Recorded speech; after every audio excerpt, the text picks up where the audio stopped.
police in Canada say a mass shooting in the western province of British Columbia has left at least 10 people dead, dozens injured, and a community reeling from the shock and horror of it all. The Canadian police said 6 of those who died were found inside a high school in the town of Tumbler Ridge. 1 person died on the way to hospital, and 2 others were found dead at a residence believed to be connected to the incident. Police also said the suspected shooter had died as a result of what is thought to be a self-inflicted injury. The Canadian Prime Minister, Mark Carney, said he was devastated. He has suspended his scheduled trip to the Munich Security Conference. I understand that there are 10 people in total who are dead, 2 different sites. 8 of the people who died as a result of the shootings were at the school, including an individual we understand is the suspected shooter, who is believed to have died of a self-inflicted gunshot wound. There are about 25 people who have been triaged by health authorities with various physical injuries, some profoundly serious, and some more minor injuries.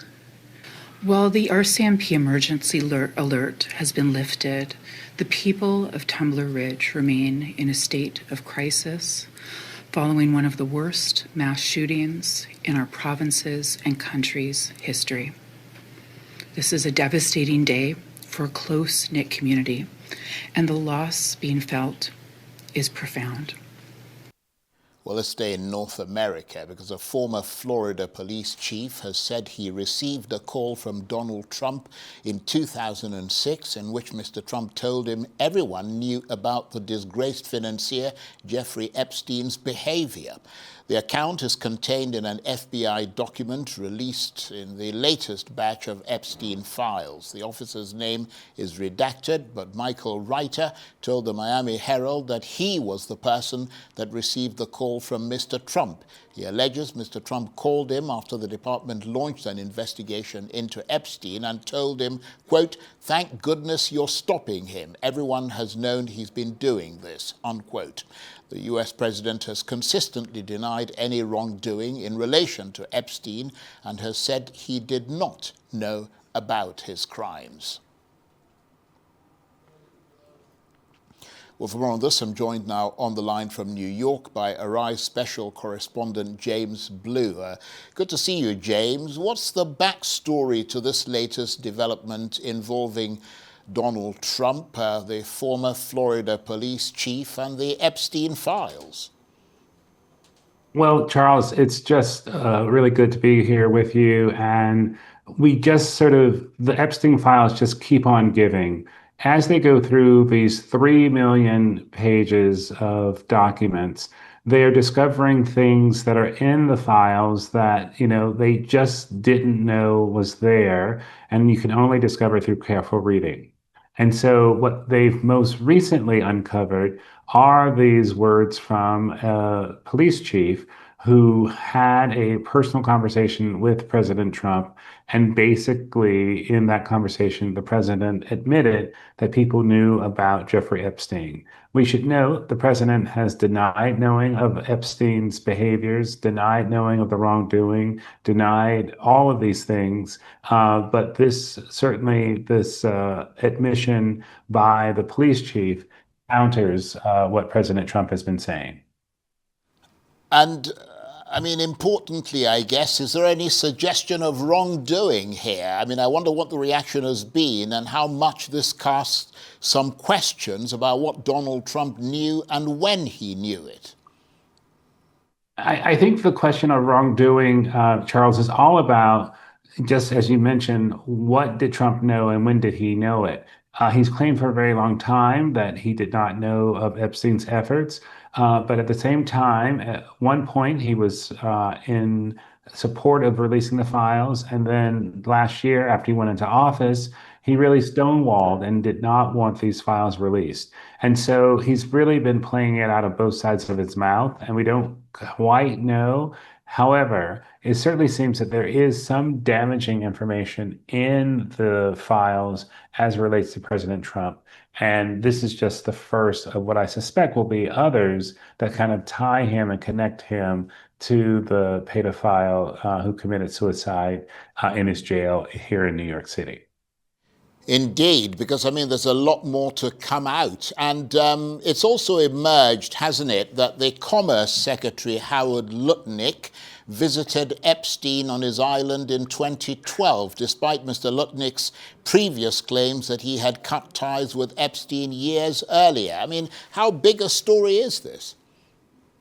Well, Charles, one of the challenges is that there has been so much sort of lying, so much misrepresentation, and so much just flat out ignoring the law by many members of the Trump administration. You just sort of have to rack it up. That's what they do. Not only was Secretary Lutnick friendly with Jeffrey Epstein, he and his entire family and his children's nannies actually visited him on his island in the Caribbean.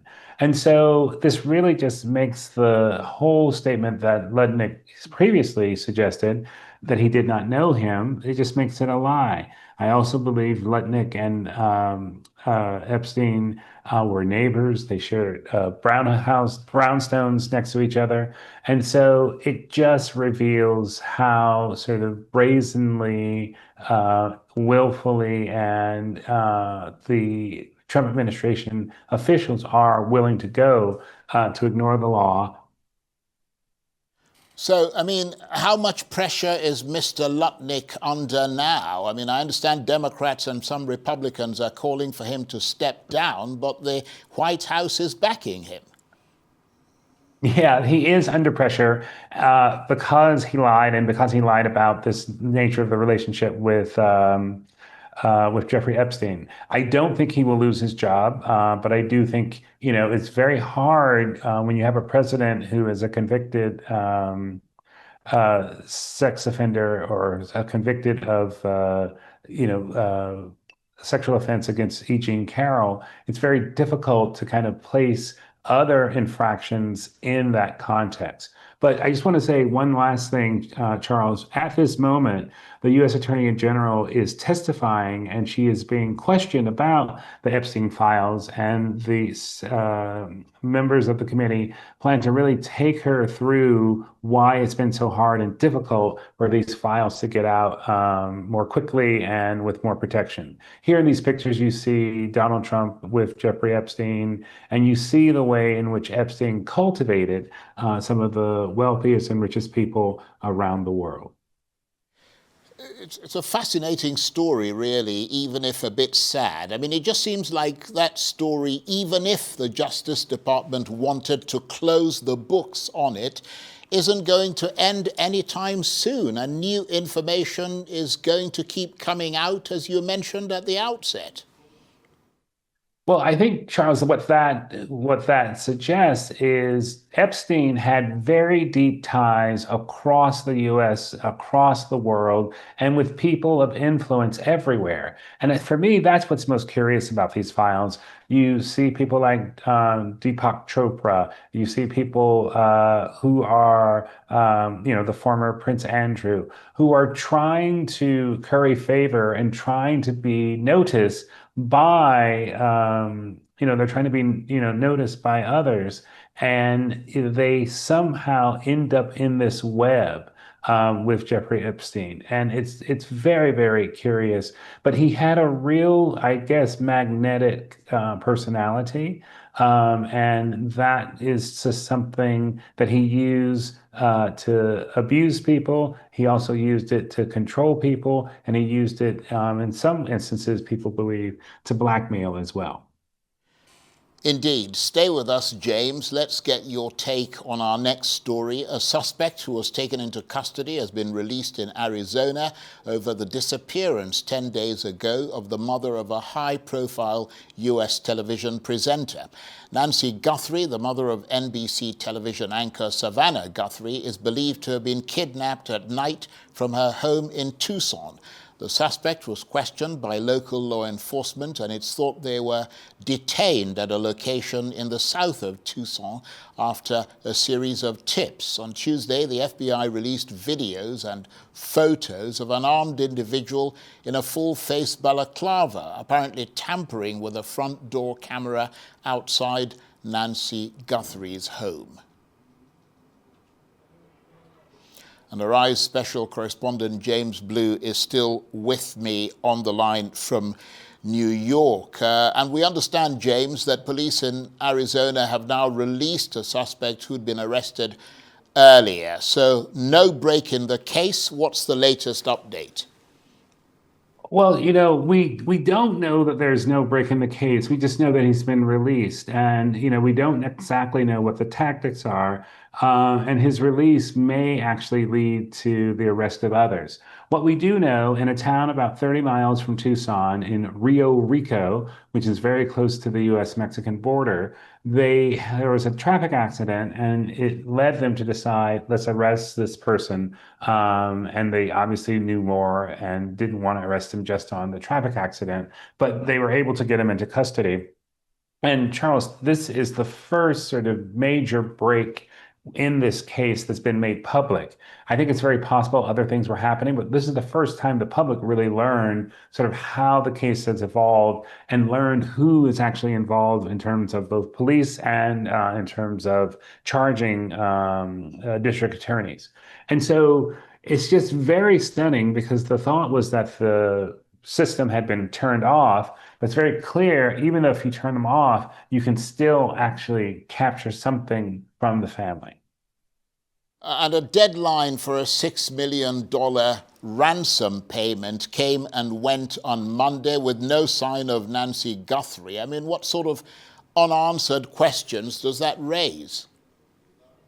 Well, look, I think the only question that it does raise, because the U.S. made it explicit, they do not negotiate for hostages. It means that the family, probably on the advice of the FBI, but partially on the advice of NAACP, the Urban League, the people who are their clients, they are going to make sure they do whatever is necessary to find the right student, to bring that student up from the lower school to the junior high school. But I think, Charles, one of the things that is really, really most concerning is that this case with Nancy Guthrie has just taken over. People have really, really been concerned about it. There's pleas about it. She's no longer on television. Her daughter Savannah is actually local, kind to run the case.